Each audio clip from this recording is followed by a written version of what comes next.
Yes, this is Jackal Fitness. I'm back with Coach Darwin Lamb.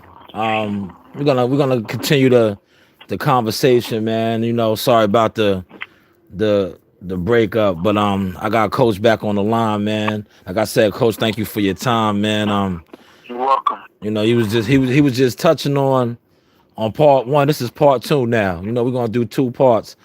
This is part two.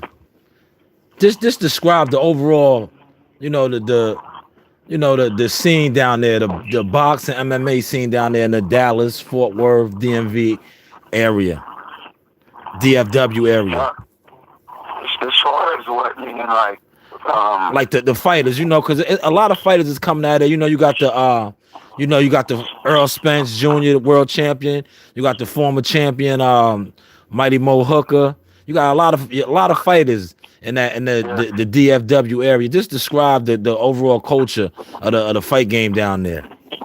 well, it's big out here. Fighting's always been big in Texas, and you gotta realize we're the biggest state in the United States. Texas has Yes. always been big with boxing for sure.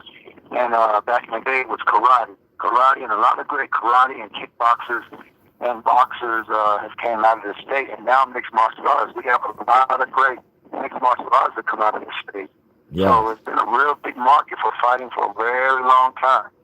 Yes. And people that I understand that. So, and right now, we got a lot of good fighters coming up, from amateur fighters to pro fighters, and who we have now, like you said, Earl Spence and which I know both of them very well. Yes.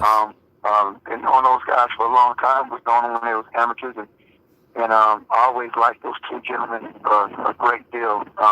And so, yeah, boxing is really big. I know Earl Spence coach very well, Derek James. My fighters used to fight on his car when he's being promoted, so we built a friendship there and things like that. So this fight game in Texas is really big. If every bit that, now watch this though.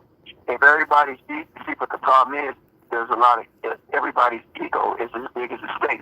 Yeah. And Yeah. so when you have that, that kind of leads people to be sort of working with each other. They work against each other, Yeah. And I have spoke about that on Facebook the other day, especially in the mixed martial arts team. I said, we got all this talent in Fort Worth, and you guys are you coaches are so egotistical and so fit on building the best fight team by yourself, which you can't do by yourself, that you not seeing the big picture that bring everybody together, then we can have one of the best fight teams in the nation. And Yeah. that goes for boxing and MMA. Yeah. But see, it's not going to happen because too many people don't want to get rid of their ego.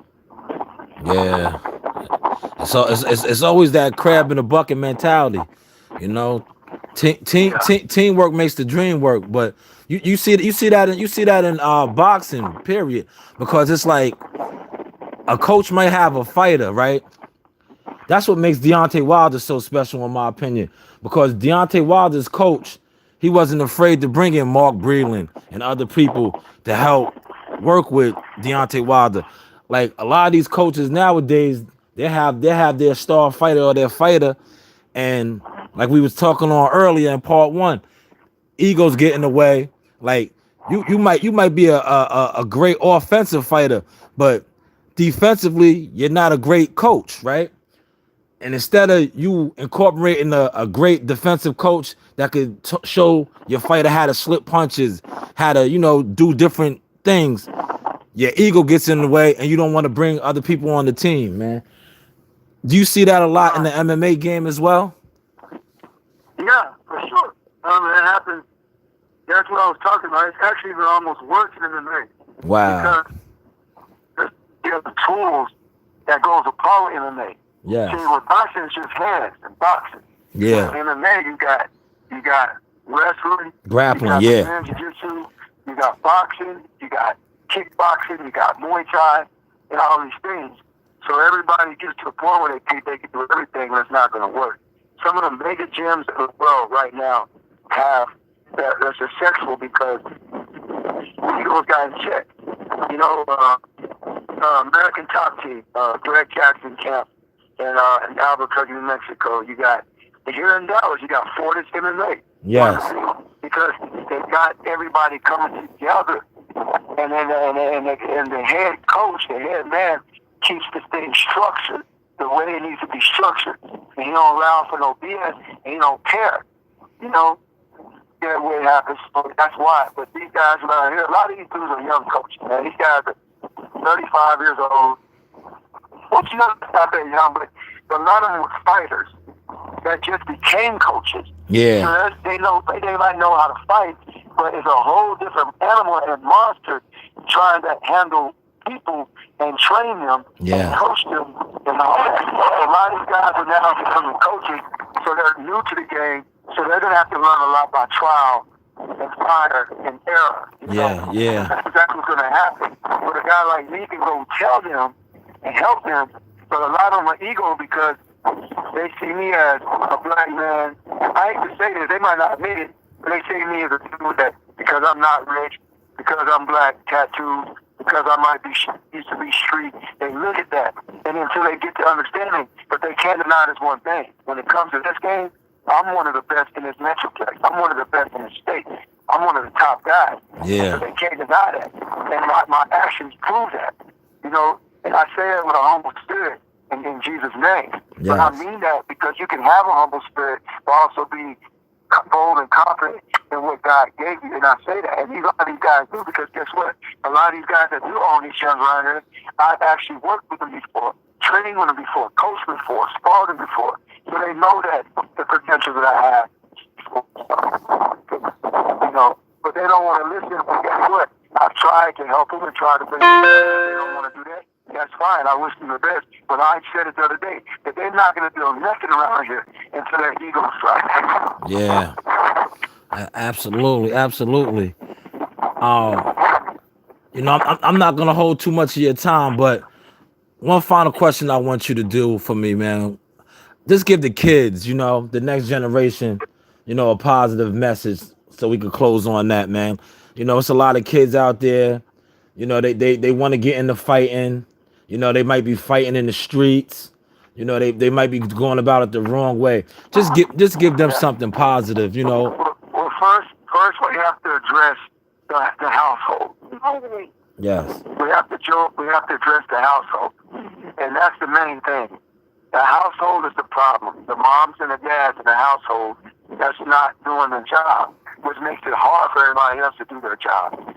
So what I want to say to the children out there that are listening, just because mom and dad sometimes might not do right, or just because you might be in a not such a great circumstance, doesn't mean that, because your circumstance doesn't determine your outcome. Yes. The main thing is, what I tell the kids is, that it's something that you truly believe in your spirit and your heart, stay with it and stick with it all the way through.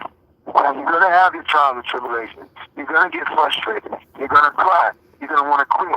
You're going to get upset. You want to cuss the coach out. You want to cuss your mom and dad out. You want to cuss your own self out. But the number one thing, with all that being said, is to stick to your dream, or stick to what you set out to do. And I want to call on to my leaders.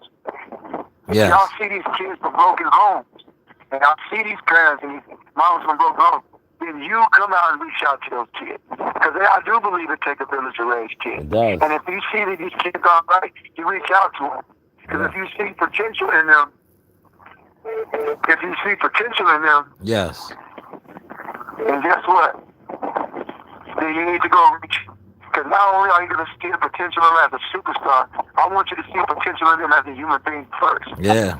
Touch their heart first. Reach their heart first. And then they'll start trusting. Don't look at them as another tool or another champion. Look at them as a champion of spirituality and life first. And then everything comes behind that. If they become a champion in the process of that, then that's a plus. Yes. But be there to help them. Kids, be out there and be strong. Because we all have a choice. And sometimes you might not have a choice when you were a kid. You didn't have a choice when you was growing up. But when you become a man, it becomes a choice. Yes. And everything is on you. And a lot of us have had hard lives. A lot of us have been through it rough. A lot of us have had broken homes. A lot of kids have had broken homes. But there's been a lot of kids, and I want to tell the kids this, there's been a lot of kids that came from the worst circumstances and still made it out, still made it good. That's right. They're successful right now. So if they can do it, there's a guarantee 100% everybody else can do it. Definitely, man. Definitely. I just like to thank you for your time. This is Coach Durwyn Lamb of Lamb Strike Academy out of Fort Worth, Texas, with Jackal Fitness. Hopefully we could do this again sometime. You know, because I'm always down for the positive brothers giving a positive message to the youth, to the community, to the world, man. So like I said, once again, I thank you for your time, Coach Durwyn Lamb. Continued success, continued blessings. Keep shining, King.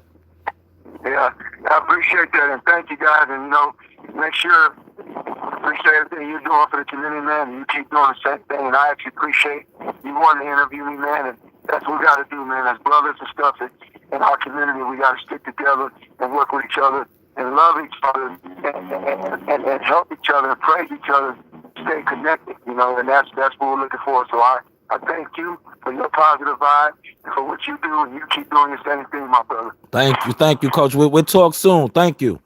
God bless you. Have a great evening. You too. All right, bet.